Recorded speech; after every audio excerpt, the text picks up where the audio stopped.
قرآن عظیم فرقان حمید۔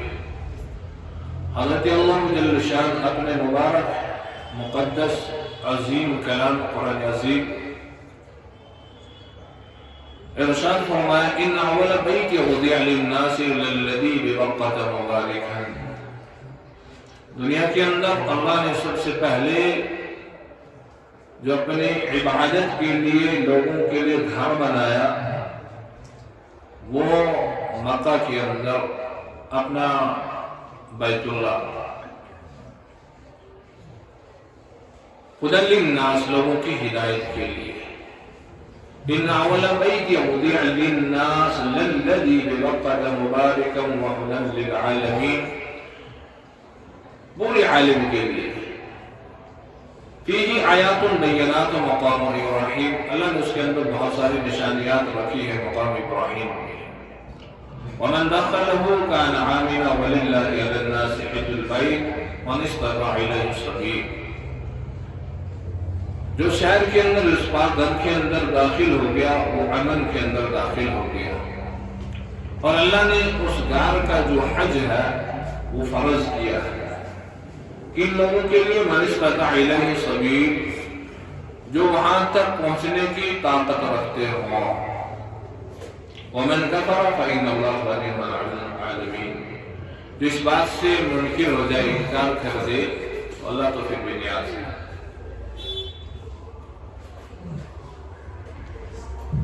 رمضان المبارک کے بعد شوال المکرم، اور شوال المکرم کے اندر اکثر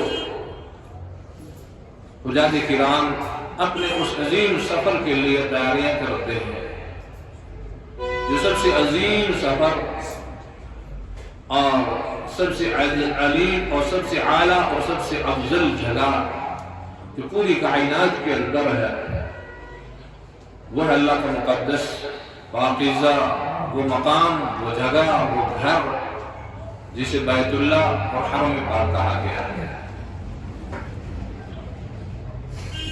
اللہ رب العزت نے اس پوری کائنات کو بنانے سے قبل، اس پوری کائنات کے اندر اس زمین کا وجود لانے سے قبل پوری دنیا جو تھی وہ پانی پہ تھی، اور پھر اس جگہ اللہ نے پانی کا ایک گھلولا پیدا کیا اور وہ پھر پھیلتا چلا گیا اور زمین بنتی چلی گئی۔ اللہ نے اس زمین کا وجود اس کائنات کے اندر پیدا فرمایا، جس طرح کہ 7 زمینیں اور 7 آسمان ہیں، اور اس زمین پہ اللہ نے اپنے مبارک اور مقدس گھر کو بھی اتارا جسے بیت اللہ کہا گیا ہے۔ سیدنا آدم علیہ نبینا علیہ الصلوۃ والتسلیم جب ابھی جنت کے اندر ہی تھے اور اللہ نے ان کو جنت میں سے اس دنیا کے اندر بھیجا تو اپنا گھر بھی ساتھ میں بھیجا، اور اس گھر کی وقتاً فوقتاً جو ہے تعمیرات ہوتی رہی، یعنی کہ ایک بار پھر دوسری بار پھر تیسری بار پھر چوتھی بار پھر 5ویں بار پھر 6ٹھی بار اس گھر کو وقتاً فوقتاً دوبارہ تعمیر کیا گیا۔ کتابوں کے اندر لکھا ہے کہ اس گھر کی 6 بار جو ہے وہ تعمیر ہوئی ہے۔ اس اللہ کے مقدس گھر کی جو تعمیر ہوئی ہے وہ 6 بار ہوئی ہے۔ سب سے پہلے تو اللہ نے آدم سے بھی پہلے اس گھر کی فرشتوں سے تعمیر کروائی، اور پھر جب آدم کو اس دنیا کے اندر بھیجا تو وہ پڑھنے میں کتابوں میں لکھا ہے پڑھا ہے ہم نے بار بار، تو سیدنا آدم علیہ نبینا علیہ الصلوۃ والسلام اس دنیا میں آنے کے بعد بہت زیادہ ہوئے، اور اللہ نے ان کا قد بھی بہت لمبا رکھا تھا، وہ بھی کم ہوتا چلا گیا۔ اب اللہ ہی کی طرف سے حکم ہوتا ہے کہ آدم اب تم ہجرت کر کے چلے جاؤ اس زمین پہ، اس گھر کی طرف، اس گھر کا طواف کرو، تمہارا یہ خوف وحشت جو ہے وہ دور ہو جائے گی، کیونکہ اللہ نے حضرت آدم کو ہندوستان کی سرزمین پہ اتارا تھا، اور اللہ کے حکم کے مطابق حضرت آدم علیہ نبینا علیہ الصلوۃ والسلام اس زمین سے پیدل سفر شروع کرتے ہیں، اور اس گھر تک پہنچتے ہیں. جس گھر کی نشاندہی اللہ نے کروا دی یہاں طواف کیا جائے اور تعمیر کروایا حضرت آدم علیہ نبی علیہ الصلوۃ والتسلیم سے.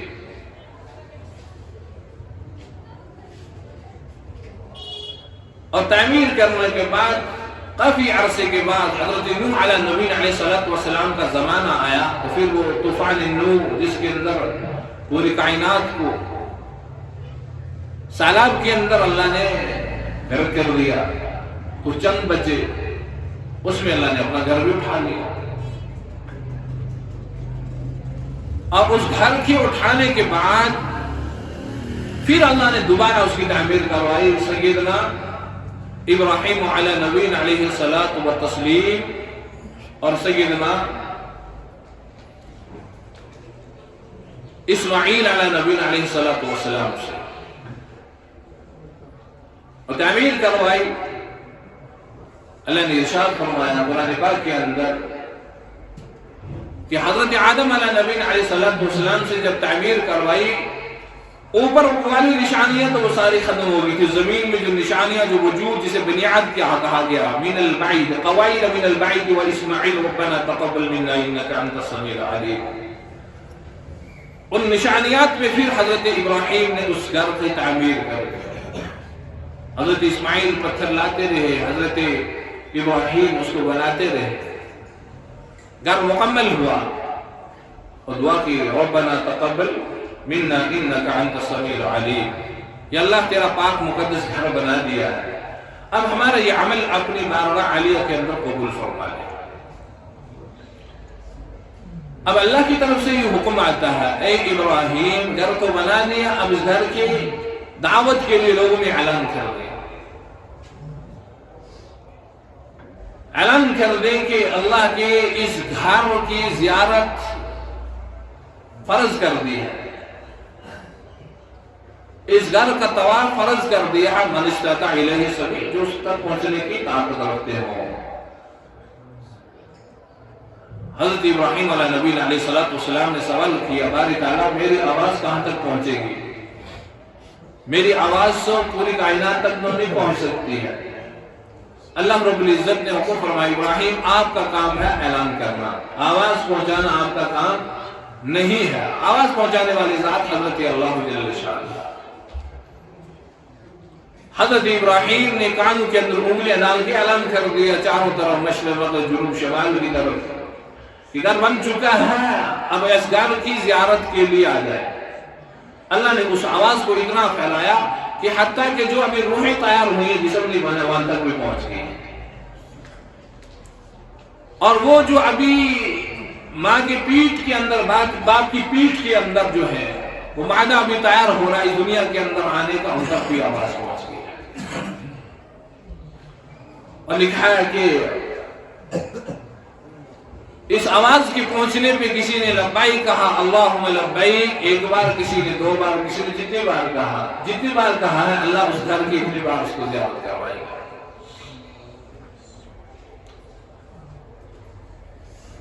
اب اسلام کے اہم ارکان, اہم رکنوں میں سے ایک رکن جو ہے وہ حج بھی ہے. جس طرح اسلام کی بنیاد جو ہے بنی اسلامی خمسین شہادت و اللہ الہ, 5 چیزوں پہ اللہ نے رکھی ہے. کلمہ, نماز, روزہ, زکوٰۃ اور حج. اور یہ حج بھی ایک اہم رکن ہے اسلام میں سے جو اللہ نے ان لوگوں پہ فرض کیا ہے جو اس تک پہنچنے کی طاقت رکھتے ہو. ہر ایک پہ تو فرض نہیں ہے. جس طرح نماز ہر ایک پہ فرض ہے, چاہے وہ بوڑھا ہے جوان ہے, چاہے وہ سفر کے اندر ہے یا گھر کے اندر بیٹھا ہے, چاہے وہ صحت کی حالت میں ہے یا بیماری کی حالت میں ہے, چاہے وہ مرد ہے یا عورت ہے, اس پہ نماز فرض ہے. اسی طرح رمضان المبارک کے روزے بھی ہر اس پہ فرض ہیں جو بلوغت اور اسلام میں داخل ہے, بالغ ہے اور مسلمان ہے, اس پہ اللہ نے رمضان کے روزے بھی فرض کیے. کلمہ تو ہر ایک پڑھ رہا ہے, مسلمان پہ تو کلمہ ضروری ہے, اس کے بغیر تو ایمان مکمل ہو ہی نہیں سکتا ہے. مگر 2 چیزیں ایسی ہیں زکوٰۃ اور حج جو صرف مالدار پہ ہی اللہ نے فرض کیا ہے. اور اسی طرح جو مال ہونے کے باوجود بھی اپنی زکات نہ دے وہ بھی گناہگار ہے، اور جو مال ہونے کے باوجود اللہ کے اس گھر کی زیارت نہ کرے وہ بھی گناہگار ہے۔ تو یہ کیونکہ اسلام کا ایک اہم رکن ہے، ایک اہم فرض ہے جس پہ بنیاد ہے، تو ان لوگوں پہ یہ حج بھی فرض ہے۔ تو اس مبارک مہینے کے اندر حجاج کرام جو ہیں اپنے اس سفر کے لیے تیاریاں شروع کر دیتے ہیں۔ کہیں تربیتوں کا پروگرام ہو رہا ہے کہ حجاج کرام اپنی تیاریاں کر رہے ہیں کہ ہمیں اللہ کے اس مقدس گھر کے لیے سفر کرنا ہے۔ تو ربی کائنات نے اس کائنات کے اندر سب سے پہلے جو گھر بنوایا وہ اپنا بیت اللہ بنوایا۔ حضرت آدم علیہ نبی علیہ السلام کی تعمیر کے بعد حضرت ابراہیم سے تعمیر کروائی گئی، اور ان کے بعد سیدنا محمد عربی صلی اللہ علیہ وسلم دور اقدس کے اندر، جبکہ ابھی نبی علیہ السلام نے اپنی نبوت کا اعلان نہیں فرمایا، قریش مکہ سے اس کی تعمیر کروائی۔ اور اس وقت بھی اس خانہ کعبہ کی تعمیر کرنے کے لیے، کیونکہ کافی خانہ کعبہ کی در و دیوار جو تھی بوسیدہ ہو چکی تھی، اب اس کو ٹھیک کرنے کے لیے دوبارہ اس کی تعمیر کرنی تھی، مگر اس کی تعمیر کرنے کے باوجود بھی کوئی انسان اس کو اکھاڑنے کے لیے اپنا ہتھوڑا، اپنی گیتی استعمال کرنے کے لیے ڈر رہا تھا، کہیں ہم اس کو اکھاڑیں تو کہیں اللہ کی طرف سے عذاب نہ آ جائے۔ اور پھر ایک شخص نکل کے اللہ سے دعا کرتا ہے، یا اللہ اس لیے نہیں اکھاڑ رہا ہوں کہ اس کی بے حرمتی ہو، بلکہ اس لیے کہ اس کی تعمیر نئے طریقے سے کی جائے۔ اور پھر ہر ایک قبیلے کی ذمہ داری لگائی گئی، بھائی یہ کون آپ کو بنانا ہے، وہ آپ کو بنانا ہے، یہ آپ کو بنانا ہے، وہ آپ کو بنانا ہے، ہر ایک نے اپنی اپنی ذمہ داری کے طور پہ، اور اس میں حلال اور پاک پیسہ جو ہے وہ لگانا ہے۔ اور حتیٰ کہ وہ بار بار پڑھنے سننے میں آتے ہیں، سنتے بھی رہتے ہیں کہ جب اب حجر اسود کی باری آ گئی اس خانہ کعبہ کے اندر رکھنے کو، کیونکہ ہر ایک قبیلہ یہ چاہ رہا تھا کہ ہمارا ہی بڑا، ہمارا ہی قبیلہ رکھے امام، مگر پہلے دن یہ فیصلہ طے ہو گیا کہ اب نہیں کل اس پہ فیصلہ کیا جائے گا، جو سب سے پہلے اس پاک گھر کے اندر ہوگا اسی سے یہ فیصلہ اور وہی اس کی بنیاد رکھے گا۔ اور اس گھر کے اندر جو سب سے پہلے جو داخل ہوئے وہ تھے محمد عربی صلی اللہ تعالی علیہ وسلم، حالانکہ ابھی نبوت کا اعلان نہیں کیا ہے۔ اور سیدنا محمد عربی صلی اللہ تعالی علیہ وسلم کو جب قریش مکہ نے دیکھا تو سب نے کہا کہ ماشاءاللہ یہ تو امین، صادق الامین نوجوان ہیں، تو یہی تو رکھیں گے۔ مگر اللہ نے سیدنا محمد عربی صلی اللہ علیہ وسلم کو عالم کل بنا کے بھیجا تھا، عقل کل بنا کے بھیجا تھا، فہیم کل بنا کے بھیجا تھا۔ اور رسول رحمت صلی اللہ علیہ وسلم نے اس وقت فرمایا کہ نہیں، اس پتھر کو اٹھانے کے لیے میں نہیں بلکہ قریش کے سارے بڑے بڑے جو ہیں وہ آ کے شامل ہو جائیں، اور ایک رومال، ایک کپڑا، ایک چادر منگوائی گئی، اس میں اس پتھر کو اٹھایا گیا، سب نے ہاتھ لگائے، اور اب جب اٹھانے کی باری آئی جس دیوار کے اندر رکھنا تھا تو محمد عربی صلی اللہ علیہ وسلم کے دست مبارک سے اٹھا کے اس کی جگہ رکھا، سارے اختلافات ختم ہو گئے۔ کوئی اختلاف نہیں رہا کہ میں اٹھاؤں، دوسرا کہ نہیں میں اٹھاؤں، سب نے اٹھایا اور دیوار کے اندر رکھنے کے لیے محمد عربی صلی اللہ علیہ وسلم نے اپنے دست مبارک سے رکھا۔ اس وقت خانہ کعبہ کی تعمیر ہوئی، پھر رسول رحمت صلی اللہ علیہ وسلم کی بعد بھی تعمیر ہوتی رہی۔ سب سے عظیم گھر دنیا کے اندر، جس بات کے اندر آیا نا کہ کچھ چند چیزیں ایسی ہیں جن کو دیکھنے سے انسان کا دل کبھی نہیں بھرتا ہے، آنکھیں کبھی تنگ نہیں ہوتی ہیں۔ ایک اللہ کے وہ عظیم نشانی آسمان، چمکتے ستارے، بار بار دیکھے گا انسان دل خوش ہوگا، یہ نہیں کہے گا میں نے اب دیکھ لیا، اب دل نہیں چاہتا آسمان کو دیکھنے کی طرف، نہیں۔ اور دوسرا اللہ کا مقدس گھر پاک. بار بار دیکھیے گا, کوئی نہیں کہے گا کہ میں نے دیکھ لیا اب دوبارہ دیکھنے کی نہیں. ہر ایک انسان دیکھنے کے باوجود پھر کہے گا نہیں میں اور دیکھ لوں, پھر کہے گا میں اور دیکھ لوں, پھر کہے گا میں اور دیکھ لوں. یہ ایسی کشش ہے, ایسا مقناطیس ہے کہ وہ کھینچ کے کہ نہیں, بار بار جی چاہ رہا ہے کہ نہیں دیکھوں, بار بار جی چاہ رہا ہے اس گھر کو زیارت کرنے, اس گھر کو. اور ایک اور چیز ہے جس میں میرے اور آپ کی بہت کم نظریں پڑتی ہیں, وہ ہے پانی. پانی نہ دیکھنے سے نہ پینے سے انسان کا دل اکسائے گا نہ تنگ ہوگا. اگر 100 سال 200 سال کا بھی بوڑھا کوئی ہوگا نا, اسے کہیں گے بھائی پانی پی لو, وہ نہیں کہے گا کہ میرے لیے 200 سال ہو گئے پانی پیتے ہوئے, اب مجھے جی نہیں چاہتا ہے پانی پینے کے. دنیا کی عظیم سے عظیم شربتیں اس کے سامنے ہوں, کوئی نہ کوئی انسان کہتا ہے بھائی یہ میں نہیں پیتا ہوں. مگر پانی ایک ایسی نعمت ہے اللہ کی طرف سے, کوئی بھی انسان یہ نہیں کہہ سکتا میں اس کو پینے کے لیے تیار نہیں. یہ اللہ کی عظیم نعمت ہے, اس کے بغیر چارہ بھی نہیں ہے, اس کے بغیر گزارا بھی نہیں ہے.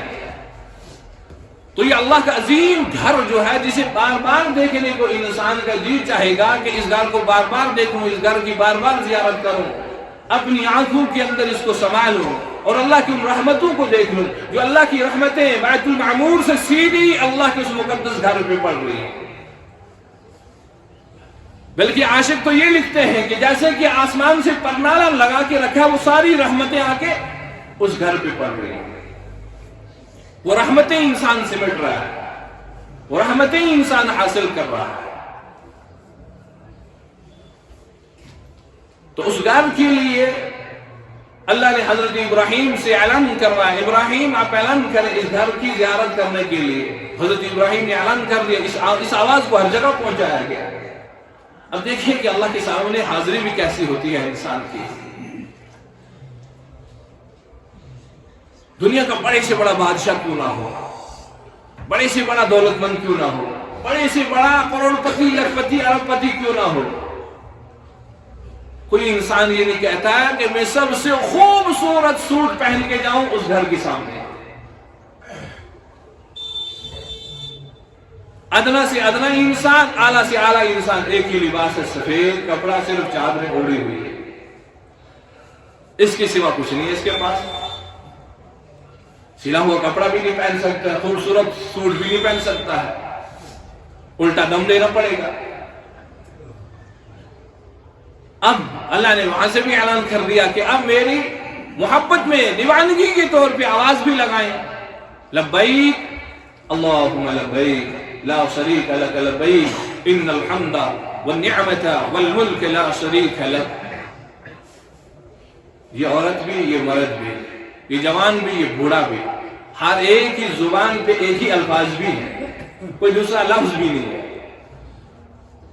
ہر ایک اپنے اللہ کی تعریف بیان کر رہا ہے, ہر ایک اپنے اللہ کی حمد و بیان کر رہا ہے. ایک ہی لباس, ایک ہی الفاظ, ایک ہی جیسے.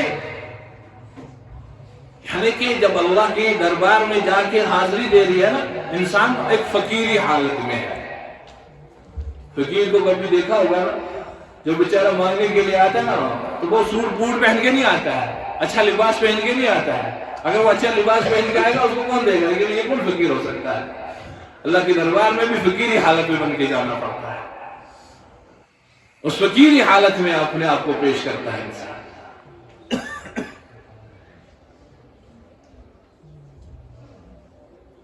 اللہ نے اس گھر کا حج, حضرت رسول رحمت صلی اللہ علیہ وسلم, ارشاد مسلم کی حدیث ہے کہ اللہ نے اس گھر کا حج جو ہے فرض کر دیا ہے. فحجوا, اس گھر کی حج کرو, زیارت کرو. اس گھر کا دیکھنا, اس کا ارد گرد طواف کرنا, ایک ایک عبادات زندگی کے اندر داخل ہوئے, بڑے سے بڑے گناہ معاف. جسے بات کے اندر آئے نا, حضرت رسول رحمت صلی اللہ علیہ وسلم نے فرمایا, جب حاجی پتھر اٹھا کے شیطان کو وہ کنکریاں مارتا ہے, اللہ پاک اس کے بڑے بڑے گناہ معاف کر دیتا ہے. اگر وہ گناہ اللہ معاف نہ کرے تو یہ جہنم کا مستحق ہے. اللہ پاک ان بڑے گناہوں کو معاف کر دیتا ہے, صرف پتھر اٹھائے اور شیطان کو مار دیا. خوش نصیب ہیں جنہیں اللہ نے طاقت بھی دی ہے، استطاعت بھی دی ہے، اس کے باوجود وہ اس گھر کے لیے جا کے زیارت کرتے ہیں. اور بد نصیب وہ ہے کہ جنہیں اللہ نے طاقت بھی دی ہے، استطاعت بھی دی ہے اور پیسہ بھی دیا ہے، دولت بھی دی ہے، اس کے باوجود بھی محروم ہے، اس کے باوجود بھی محروم ہے. کہ اس گھر کی پہنچنے کے لیے بھئی کون سفر کرے گا، موت آ جائے گی، پیسہ خرچ ہو جائے گا، بدنصیبی ہے. اور اللہ کی یہاں بہت ساری نشانیات ہیں. مقام ابراہیم، حجر اسود، اور وہ پتھر جو حضرت رسول رحمت صلی اللہ تعالی علیہ وسلم نے اپنے دست مبارک سے حجر اسود جس کو کہا گیا اس کے اندر رکھا. جو حاجی اس کو جا کے چومتا ہے، اپنے ہاتھ لگاتا ہے. اور میں نے حدیث پاک کے اندر آیا کہ اللہ نے جب اس پتھر کو اس دنیا کے اندر اتارا تو وہ تو دودھ سے بھی زیادہ سفید تھا، دودھ سے بھی زیادہ سفید تھا. انسانوں کی ان گناہوں نے اللہ نے اس پتھر کو بھی سیاہ کر دیا، کالا بنا دیا. اور کل قیامت کے دن کچھ ایسی چیزیں جو گواہی دیں گی اس بندے کے حق میں. رکن یمینی ہے، پتھر ہے، حجر اسود ہے. یہ کل قیامت کے دن زبان اللہ پاک نے عطا فرمائے گا، ہونٹ عطا فرمائے گا، یہ بولیں گے اس کے حق میں، یا اللہ اس بندے نے خلوص اور اخلاص سے مجھے چوما ہے، اس کے حق میں میری شفاعت قبول کر لیجیے. میں نے گزشتہ جمعہ اللہ کی عظیم رحمتوں کا تذکرہ کیا نا. اللہ پاک اپنے بندوں کو کیسے معاف کرتا ہے، کیا کہ بہانے اور معاف کرنے کے ذریعے. اللہ تو چاہتا ہے کہ میرا بندہ معاف ہو جائے. روایت کے اندر آیا نا کہ جہنمیوں کو جب اللہ آزاد کرے گا اور سب جہنمیوں کو نکالا جائے گا، شفاعت کر کے لے کے جائیں گے. اب ایک جہنمی بچ جائے گا. اب اس دیکھے گا کہ میری شفاعت کرنے والا بھی کوئی نہیں ہے، اب میں تو جہنم میں ہوں، میری شفاعت کون کرے گا، مجھے نکال کے کون لے کے جائے گا، باقی تو سب نکل چکے ہیں. اس وقت اللہ کے سامنے جو شفاعت کرے گی وہ ایک چھوٹی سی چیز ہوگی. وہ کیا ہوگی؟ اس آنکھ کا چھوٹا سا بال. اس آنکھ کا چھوٹا سا بال جو ہوگا وہ اللہ کی بارگاہ میں کھڑا ہو کے یا اللہ میں اس بندے کے حق میں شفاعت کرنا چاہتا ہوں.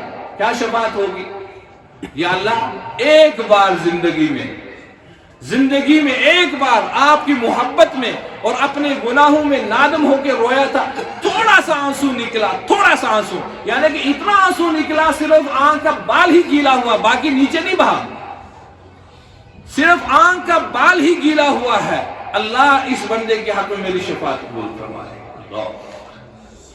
اس آنکھ کے چھوٹے سے بال کی شفاعت اللہ قبول کرے گا. فرشتوں کو حکم دے گا، فرشتوں اس کو بھی لے کے آ جاؤ جنت میں، اس کو بھی نکال دو اس جہنم سے. ایک چھوٹے سے بال کی شفاعت اللہ قبول کر کے اس کو جہنم سے نکال کے جنت کے اندر داخل کر دے گا. پھر جو بندے کے بڑے بڑے اعمال ہوں گے، خوش نصیب ہے پھر وہ انسان جو خانہ کعبہ ہے، جو رکن یمین، حجر اسود، ملتزمہ، عرفات، وہ جگہ، وہ زمین، وہ پہاڑ، وہ پتھر، وہ ڈھیلے جو گواہی دیں گے، جس زمین پہ چلتے ہوئے یہ کہتے ہیں اللہم لبیک لبیک لا شریک لک لبیک ان الحمد والنعمت لک والملک لا شریک لک. بلکہ اس وقت وہ زمین جو اس کے ساتھ پہاڑ ہے یہ بھی اس آواز میں اپنا گنگناتے ہیں، یہ آواز بھی لگا کے پکار کے کہتے ہیں. یہ خوش نصیب ہے وہ انسان. وقت ہو گیا ہے. انشاءاللہ آج کی جو اہم رکن ہیں، جو اہم چیزیں ہیں، وہ انشاءاللہ ان چند ایام کے اندر عرض کی جائیں گی. اللہ پاک مجھے اور آپ کو عمل کرنے کی توفیق عطا فرمائے.